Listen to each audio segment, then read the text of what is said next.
AIDS اور cancer جیسے خطرناک بیماریوں کا بھی علاج پایا جاتا ہے یا نہیں۔ یہ جراثیم کو دور کرتا ہے اور اس کے پتوں کی اگر جسم پر مساج کی جائے تو یہ جسم کو فریش کر دیتا ہے۔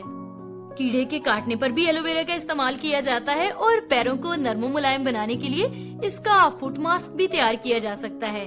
ایلو ویرا بہترین موئسچرائزر کا کام کرتا ہے اور اس لیے اسے موسم سرما میں کسی کریم یا لوشن کی بجائے خشک جلد کے لیے استعمال کیا جا سکتا ہے۔ اس کا استعمال نہ صرف جلد کے لیے کیا جاتا ہے بلکہ یہ غذا کے طور پر بھی استعمال کیا جاتا ہے اور اس کا جوس آپ کی صحت کو بہتر بنانے کے لیے استعمال ہوتا ہے۔ ابھی تک تو ہم نے صرف اس کے فائدوں کے بارے میں بات کی ہے، لیکن اب ہم بات کریں گے اس کے نقصانات کے بارے میں۔ کسی بھی چیز کو اگر غلط طریقے سے استعمال کیا جائے تو اس کا نقصان بھی ہوتا ہے۔ ایلو ویرا کا استعمال ہمیشہ تھوڑی مقدار میں شروع کرنا چاہیے اور آہستہ آہستہ اس کا استعمال بڑھا دینا چاہیے۔ کچھ لوگوں کو تو ایلو ویرا کی وجہ سے الرجی کے ری ایکشنز بھی ہو جاتے ہیں۔ حاملہ خواتین اور 10 سے 12 سال کے بچوں کو اورولی ایلو ویرا کا استعمال نہیں کروانا چاہیے۔ اگر آپ کسی مرض جیسا کہ ذیابیطس کا شکار ہے تو ایلو ویرا کے استعمال سے پہلے اپنے ڈاکٹر سے مشورہ ضرور کیجیے۔ ایلو ویرا کا استعمال ریگولر بیسس پر نہیں کرنا چاہیے بلکہ اس کے استعمال کے دوران وقفہ لینا چاہیے۔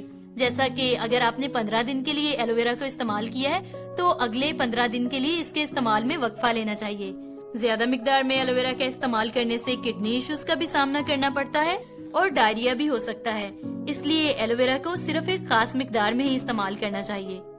خدا نے ہر چیز انسان کی بہتری کے لیے پیدا کی ہے، لیکن اگر ہم کسی بھی چیز کا استعمال بغیر سوچے سمجھے اور اس کے بارے میں جانے بغیر کریں گے تو وہ ہمارے لیے نقصان دہ بھی ثابت ہو سکتی ہے۔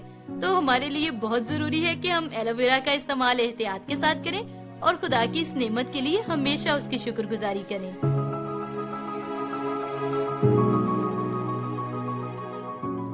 یقیناً ایلو ویرا جو ہے وہ قدرت کا انمول تحفہ ہے۔ بچپن میں ہم سوچا کرتے تھے کہ یہ تو ایسے ہی پودا ہے، بس نہ اس کی کوئی خوبصورتی ہے، لیکن پھر جیسے جیسے اس کی افادیت کا پتہ چلا کہ کوئی بھی چیز خدا نے یوں ہی نہیں بنا دی ہے، اس کے بہت سارے فائدے۔ حادثات سے بچاؤ کی تدابیر بتانے کے لیے ہماری سیفٹی ٹیم اس وقت بالکل تیار ہے۔ آئیے ہم ان کے پاس چلتے ہیں اور سنتے ہیں کس طرح سے حادثات سے محفوظ رہا جا سکتا ہے۔ پروگرام حادثات سے بچاؤ لے کر آپ کی خدمت میں حاضر ہیں اور آج بھی ماہرانہ رائے کے لیے ہمارے ساتھ موجود ہیں جناب سیف القہار صاحب جو سیفٹی ایکسپرٹ ہیں۔ اور آج سیف صاحب سے ہم یہ پوچھیں گے کہ سیف صاحب گھروں میں کوئی میڈیکل حادثہ رونما ہونے کی صورت میں کیا کرنا چاہیے؟ جی سب سے پہلے تو اگر کوئی کسی کو چوٹ لگ گئی، کوئی سانس رک گیا، جیسے مختلف میڈیکل حادثات ہو سکتے ہیں، تو اس سے پہلے میں ایک چھوٹی سی بات آپ کو بتانا چاہوں گی۔ ہم ڈاکٹر نہیں ہیں، ہم بیماری کا علاج نہیں کرتے، ہم صرف حادثے کی صورت میں، حادثہ وہ ہے جس میں اچانک غیر یقینی واقعہ رونما ہوتا ہے اور اس میں چوٹ لگ گئی، زخم ہو گیا، خون بہنا شروع ہو گیا، سانس رک گیا، کچھ بھی ہو سکتا ہے، تو اس صورت میں ہم نے ان کو فرسٹ ایڈ دینی ہے۔ مطلب کسی کے سر میں درد ہو رہی ہے تو وہ ہم ذمہ دار نہیں ہیں اس کے، کسی کے پیٹ میں درد ہو رہی ہے تو وہ نہیں، وہ ڈاکٹر کے پاس ہی اس کو لے کے جانا ہے۔ تو یہاں پر فرسٹ ایڈ کے لیے ہم اسے سب سے پہلے تو اس کا فزیکل ایگزامینیشن کریں گے، اس کا سانس چیک کریں گے، سانس تو نہیں رک گیا، خون تو نہیں بہ رہا، اگر اس کے بعد کوئی ہڈی ٹوٹی یا کچھ ایسا ہوا، جو بھی ہماری آبزرویشن ہوئی ہے وہ ہمارے پاس فرسٹ ایڈ باکس گھر میں موجود ہونا چاہیے، اس کی مدد سے ہم اس کو جو ہے وہ مکمل فرسٹ ایڈ پرووائڈ کر دیں گے۔ آپ نے فرسٹ ایڈ باکس کی بات کی، یہ بتائیے کہ فرسٹ ایڈ باکس کیا ہے اور اس کی کیا اہمیت ہے؟ جی بالکل، فرسٹ ایڈ باکس ایک ایسا باکس ہے جس کے اندر میڈیکل کوئی بھی حادثہ رونما ہو جائے گا تو اس صورت میں ہم نے اس کو جو پہلی امداد دینی ہے، پہلی طبی امداد دینی ہے، اس کے لیے اس کے اندر اوزار اور وہ چیزیں موجود ہیں جو ہماری مدد کریں گے۔ تو یہ فرسٹ ایڈ باکس بھی ایک بڑی اہمیت کا حامل ہے اور ہر گھر میں اور ہر آفس میں ہر جگہ پہ موجود ہونا چاہیے۔ ایون چھوٹے چھوٹے باکسز ملتے ہیں جو آپ کی گاڑی میں بھی موجود ہوتے ہیں اور یہ آپ کے لیے مددگار ثابت ہوتے ہیں۔ اب مثال کے طور پر اگر کسی کو زخم لگ گیا ہے، چوٹ لگ گئی ہے، اس کا خون بہنا شروع ہو گیا ہے، اس پہ ہم پائیوڈین لگا سکتے ہیں، ڈیٹول لگا سکتے ہیں، اسپرٹ لگا سکتے ہیں، ٹنکچر آیوڈین لگا سکتے ہیں، جن میں پائیوڈین سب سے بیسٹ اس لیے ہے کہ وہ خون کو جما دیتی ہے، خون کو اوپر سے اور زخم کو کور کر دیتی ہے، اس کے اوپر ایک تہ بن جاتی ہے زخم کے اوپر، جو کہ پھر دوران ہاسپٹل جانے تک یا میڈیکل ایڈ آنے تک وہ اس زخم کو خراب نہیں ہونے دیتی۔ تو اسی طرح اس کے اندر اگر فرض کریں کسی کی ہڈی ٹوٹ گئی ہے تو ہڈی ٹوٹنے کے لیے ہم نے سہارا دینے کے لیے اس کے اسکیل، کوئی جیسے یہ بچوں کے پاس ہوتے ہیں یا کوئی بھی ہارڈ چیز ہمارے پاس ہونی چاہیے جو اس ہڈی کے گرد رکھ کر اس کو ہم سہارا دے سکتے ہیں، یہ بنے بنائے مل جاتے ہیں سارے، اس کے علاوہ ایک پٹی ہونی چاہیے، ایک موٹی گرم پٹی ہوتی ہے جو اس کے اوپر لپیٹ دی جاتی ہے تاکہ اس میں اس کو فوری طور پر ریلیف مل جائے اور مزید ڈیمیج نہ ہو. یہ ہم ڈیٹیل میں اس چیز کو بیان کر چکے ہیں کہ اگر ہڈی ٹوٹتی ہے تو اس کنڈیشن میں ہمیں اس کو کیسے سیو کرنا ہے. اسی طرح جو بینڈیج ہونی چاہیے، ہر طرح کی پٹیاں ہونی چاہیے. اس کے علاوہ کاٹن رول ہونا چاہیے. اس کے علاوہ جو ہے وہ مطلب کوئی ایسا طریقہ، بعض اوقات کچھ ایسی میڈیسنز ہیں جو جلد کے اوپر لگانے سے سن ہو جاتی ہے وہ جگہ، درد کو اگر بہت زیادہ ہو تو درد کو کم کرنے کے لیے. ویسے یہ نہیں کرنی چاہیے کیونکہ اس سے فوری طور پر ہاسپٹل لے کے جانا چاہیے. یہ کام ڈاکٹر کو کرنے دینا چاہیے، وہ اس کے مطابق فیصلہ کرے گا. اب اسی طرح ہمارے پاس جو بینڈیجز ہیں وہ مختلف قسم کی ہوتی ہیں. ایک چھوٹی بینڈیج ہوتی ہے، ایک بڑی ہوتی ہے، ان کے ذریعے وہ چیزیں. پھر اس کے علاوہ ہمارے پاس اس کے اندر کینچی ہونی چاہیے، ایک وہ ٹیوزر ہونا چاہیے، وہ جو اگر کوئی چیز، کوئی کانٹا لگ گیا، کوئی کسی کا ڈنگ ہے، کوئی چیز اندر چلی گئی تو اس کو پکڑ کے کھینچنے کے لیے. پھر ایک ٹارچ ہونی چاہیے کہ جو بعض کا منہ یا ناک کے اندر کوئی چیز چلی گئی یا کان میں چلی گئی ہے، اس کے اندر ٹارچ کے ساتھ آپ دیکھ تو سکتے ہیں نا کہ اس کے اندر کیا ہے.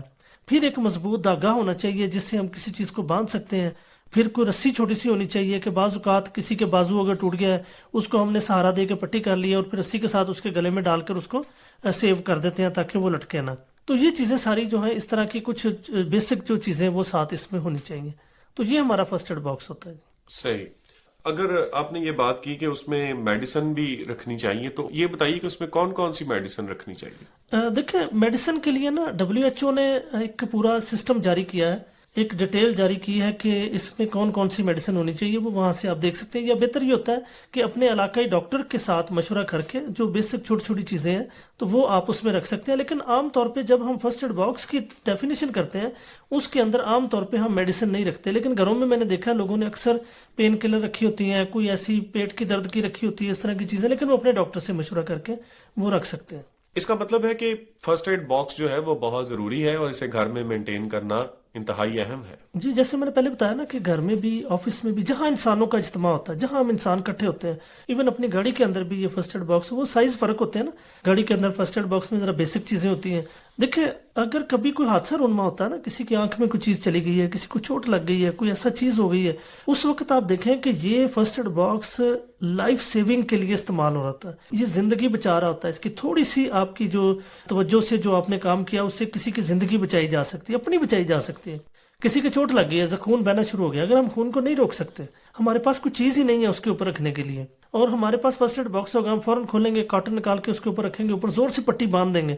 اگر ایک انسان اکیلا ہے تو وہ فوراً اس کے اوپر پٹی باندھنے کے بعد اب وہ سفر کے قابل ہو گیا. اور اگر وہ ایک ہاتھ زخمی ہے، دوسرے ہاتھ سے اوپر سے پکڑا ہوا ہے، تو وہ کیسے سفر کر سکتا ہے؟ گاڑی تو چلا ہی نہیں سکتا وہ. لہٰذا اگر وہ اس کے اوپر سے باندھ لے، اچھی طرح کور کر لیں اور یہ چیزیں اس کے پاس موجود ہوں گی، تو میں سمجھتا ہوں کہ فرسٹ ایڈ باکس آپ کی زندگی کی طرح ضروری ہے. ایک زندگی کو بچانے کے لیے یہ بہت ہی زیادہ ضروری چیز ہے. صحیح. تو بہت ہی خوبصورت باتیں آج بھی آپ نے سیفٹی کے تعلق سے، حادثات کے بچاؤ کے تعلق سے، خاص طور پہ فرسٹ ایڈ باکس کی اہمیت کے حوالے سے بیان کی. آپ کا بہت بہت شکریہ. جی جناب، حادثات سے محفوظ رہنا چاہیے اور یقیناً تمام طرح کے روپے پیسے کے ضیاع سے بھی ہمیں بچنا چاہیے. یعنی بہت سی ایسی رسومات ہیں، مثال کے طور پہ جب کسی بھی خاندان میں خدا نخواستہ فوتگی ہو جاتی ہے تو ہوتا یوں ہے جناب کہ ایک تو ان کا وہاں پر اتنا خرچ ہوتا ہے اور وہ بیچارے اتنے دکھی اور پریشان ہوتے ہیں. دوسرا، جو اہتمام کیا جاتا ہے جو جنازے پر لوگ آئے ہیں ان کی روٹی کا، ان کے کھانے کا.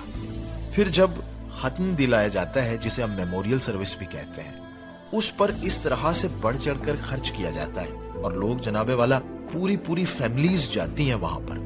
800 کی تعداد ہو جاتی ہے، 600 کی تعداد ہو جاتی ہے کھانا کھانے والوں کی. اور میں نے خود دیکھا ہے کہ گھر والوں کا کیا حال ہو رہا ہوتا ہے، بیچاروں کے ہاتھ کانپ رہے ہوتے ہیں کہ اتنا زیادہ خرچ کیسے کیا جائے. تو جناب کیا ہی بھلا ہو کہ ہم مل جل کر اس رسم کا خاتمہ کریں، جہاں تک ہو سکے ہم آسانی پیدا کریں. کہتے ہیں ہمارے بزرگ کے پرانے زمانے میں یوں ہوتا تھا کہ جب کبھی کسی کے گھر میں خوشی یا غم ہوتا تھا تو لوگ اپنے اپنے گھروں سے آٹا لے کے جاتے تھے، لوگ دانے لے کر جاتے تھے. اس طرح سے لوگ اپنی اپنی حیثیت کے مطابق ضروریات کی اشیاء لے کر جاتے تھے. تو جن کا وہ پروگرام ہوا کرتا تھا خوشی کا یا غم کا، ان کو اس طرح سے سارے آسانی دیا کرتے تھے. تو آئیے پھر سے ہم اس جانب بڑھیں، ایک دوسرے کے لیے جہاں تک ہو سکے آسانیاں پیدا کریں اور ان تمام فرسودہ باتوں کا خاتمہ کریں. ہم دعا کریں. خدا قادر مطلق میں تیری منت کرتا ہوں اپنا آسمان ہم سب پر کھول دے، ہمارے لسنرز کو بڑی برکت عطا فرما، اور اگر کوئی بیمار ہے تو اس کی بیماری جاتی رہے، اگر کوئی تکلیف میں ہے تو اس کی تکلیف کو دور کر دے۔ گزارش ہے اگر کسی کا کاروبار بند ہو چکا ہے تو وہ کاروبار چمک اٹھے، اور تیرا نام ہمیشہ عزت اور جلال پاتا رہے، خداوند یسوع مسیح کے نام سے آمین۔ اپنا بہت خیال رکھیے جناب، اجازت دیجیے اپنے ہوسٹ جوشوا کو، خدا حافظ۔